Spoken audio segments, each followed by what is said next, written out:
guys, it's Eric G from Around the House Show. Is your barbecue just barely holding on and you need to upgrade it? We got you covered. Monument Grills was founded by three good friends in Atlanta, Georgia that wanted high-quality, durable grills inspired by iconic monuments. The grills are created for the person who loves to cook and are built to last and to enhance your outdoor cooking experience. What I love is that they are the best quality grills for under $900. So check out the American gas grill experts at monumentgrills.com. I bet you'll love to cook on one like I do. Check out the new standard in outdoor cooking at monumentgrills.com.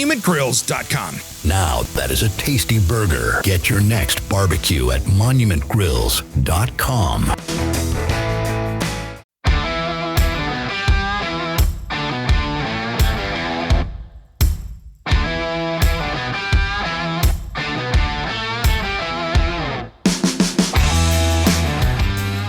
When it comes to remodeling or renovating your home, there is a lot to know, and we have got you covered. This is Around the House. Welcome to the Around the House Show, the next generation of home improvement. I'm Eric G. Thanks for joining me today. This episode is brought to you by our friends at Monument Grills. If you're looking for that next badass barbecue that's under $900, check them out at monumentgrills.com.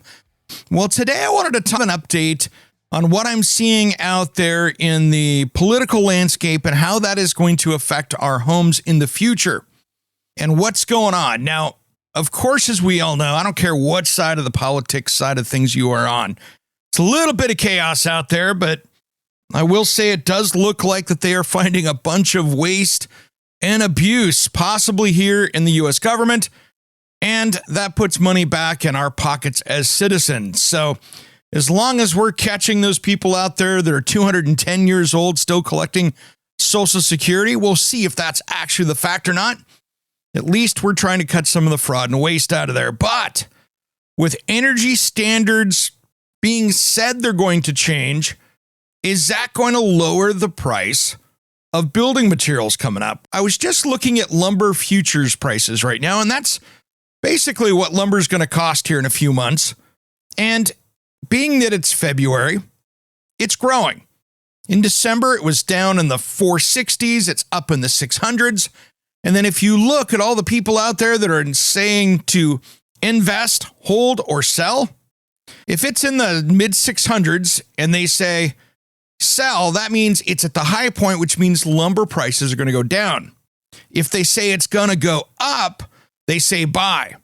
They list this as a strong buy. Get it now, you're going to make some money, which tells me that lumber prices are going to continue to raise in the short term over the next 90 days. That's probably where it's going to go. Now, this is a very complex issue because we have supply, demand, as well as what the lumberyards are selling, what is being produced by mills, and what's coming in from Canada here in the U.S. So there's a lot going on with that. But one of the things that we haven't really talked about is how technology is helping us build, but also adding increased costs to homes. Great example. We used to just put tar paper around as a house wrap, and there wasn't any flashing. It was just really basic. There was some flashing, but not a lot of it. Now we've really got into building science, and we're adding a lot more things into these homes to make them healthier, to make them more durable, to make them more sustainable in that they can put up to what Mother Nature throws at them. Now, those things cost extra money. Sometimes they save time, and many times some of those products can save expenses later for you as a homeowner. However, that's where we got to be really careful, is because those things like that add to the cost of homes, just like all these energy standards on the furnaces and your air conditioner. Now we're adding multiple computer systems, and so those prices are going up, and it seems like we're adding 15, 20% a year sometimes onto our HVAC costs. Now, are we getting a more efficient one? Yeah. Are you ever going to see that money back? That's debatable, because now we're starting to talk about the difference within a percentage point or two. And if that adds 20% to the furnace, I don't know And I haven't seen studies to see if that's actually going to pay you back or if that is just money that they were trying to take off the grid. Now, some of the things that are interesting is I'm seeing out of the Trump administration saying that they're going to eliminate the ban on incandescent light bulbs. Awesome. I think incandescent light bulbs have their place. LEDs are good. Are they problematic for some people? Absolutely. Are they problematic for me shooting television? All the time. Those dang things flicker. The ones in appliances, especially if somebody's got that refrigerated wine cooler or glass door fridge, it looks like a Las Vegas light show sometimes on camera. So that can be issues that we deal with on my side of things. But some people can see that. And there's a lot of studies out there saying it's screwing with their brains. Do I know this? No, I'm not a medical doctor, nor do I pretend to play one on TV or the radio. But there's information out there, so we really don't know all the science behind that. But some of the issues we're going to have, though, in the near future is if a lot of people go back to using incandescent bulbs. Now, they can change the law, but then it takes companies to go, hey, we scrapped those light bulb machines a long time ago. Are they gone? Are they put away someplace? Are those businesses still there? Is somebody going to go back, even though they're legal? Is someone going to go back to building incandescent light bulbs? They can legalize it, but many companies might go, yeah, no, we're good. We're good. We got rid of that stuff and we've moved on. We're going to see this now we're starting to see a lot of studies come out, and it's going to affect everything from our cars to our trucks. Here in Oregon, I just posted up about it today because of leaded gas at Portland International Raceway. They're trying to put a ban through the legislature saying that they can't use leaded gas. If you're near a city of 500,000 people, they just might as well say at Portland International Raceway. This is the only city of that size. They're just trying to shut the raceway down by passing that for a few dozen cars that race there. But our elected officials are not smart enough to go, oh, wait a minute. Avgas, which plenty of Cessnas and Pipers and single-engine, twin-engine planes out there fly on, let's not bring that up that uses the same gasoline. But that's okay to fly overhead, but that does in cars. And I was just reading a study, for instance, in Europe, came out of England, that says that brake dust from our cars, including electric ones, are more hazardous to our health than the worst diesel emissions. So maybe we're going to start to see some common sense come back into things here a little bit. Let's not go after the pet projects. Let's actually work on some of these issues that we see out there. So I think that we might see some common sense coming into building. And I do some of the new tech in building. We're making healthier homes, and I think that's smart. If we go back to the energy inefficient homes we built in the 20s, 30s, 40s, 50s, 60s, 70s, and then it starts to go off the rails for a while on the healthy side, those are still some of the healthiest homes out there to live in because the house is breathed. So you have two things to do with that. You either have to go back to that, to less energy efficient homes, which a lot of people don't like spending money on high electricity costs, especially with what we're seeing out there with energy costs. Now, let's talk about electricity costs here for a minute in our homes. Many times, the ones that we see that are giving the highest rate of increases as far as energy costs are because these companies are investing in solar, wind, some of that technology that I don't know if it's paying off or not, but they're investing in that stuff and getting away from some of the other natural gas, coal, some of those things. And I get it. I want our environment to be really clean too. But some of these natural gas plants are pretty clean. And if you look at that compared to some of the waste of what happens to these solar panel and wind farms when they're done with them, I'm not sure if they're that much cleaner on paper.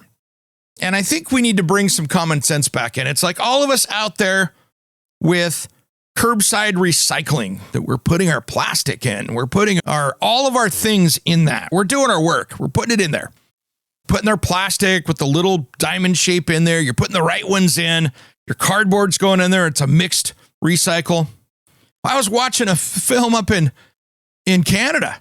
They thought they'd test to see what they did. And I want to see this happen in the US. If I had the time, I would do this study. These companies went and bought, they did an expose on it. They bought 5 or 10 tons of baled plastic waste. And they drove in the middle of it GPS monitors. And where did it go? The first half of the video I watched, that stuff, a lot of it went right into the landfill as a plastic bundle. It was recycled, and it was cheaper for that company to go send it in the landfill than to recycle it, even though we have spent all the time, money, and expense to separate that out. Oh, it feels good we're recycling, but that stuff's just going back in the landfill. And that to me is just insane. Why are we wasting our energy on doing all of that?